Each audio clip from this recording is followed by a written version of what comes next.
वढू बुद्रुक भीमा नदी बंधाऱ्यात सापडला 20 किलो वजनाचा कतला जातीचा मासा। वढू बुद्रुक तालुका शिरूर येथील भीमा नदीच्या बंधाऱ्यामध्ये मच्छीमाराला सुमारे 20 किलो वजनाचा कतला जातीचा मासा सापडला आहे। एवढा मोठा मासा सापडणं हा कधीतरी योगायोग आहे। वढू खुर्द येथे भीमा नदी तीरावर राहणारा तुषार मलाव हा मुलगा आपला वडिलोपार्जित व्यवसाय अतिशय स्वाभिमानानं करत आहे। तो रोज संध्याकाळी मासे पकडण्यासाठी भीमा नदीच्या पात्रामध्ये या भागातील वेगवेगळ्या ठिकाणी मासे पकडण्यासाठी होडीच्या माध्यमातून जाळे लावत आहे।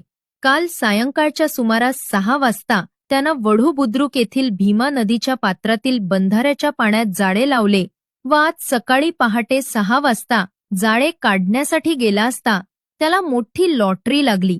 चक्क 20 किलो वजनाचा कतला जातीचा मासा जाळ्यामध्ये फसलेला सापडला।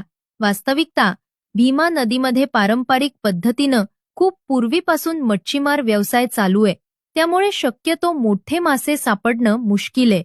एवढा मोठा मासा सापडणं म्हणजे योगायोगच आहे। 20 किलोचा मासा पकडून आणल्यानं तुषारचे सर्वत्र कौतुक होत आहे, अशी माहिती त्याचे चुलते बाळू मलाव यांनी दिली। भरारी न्यूज वृत्तसेवा।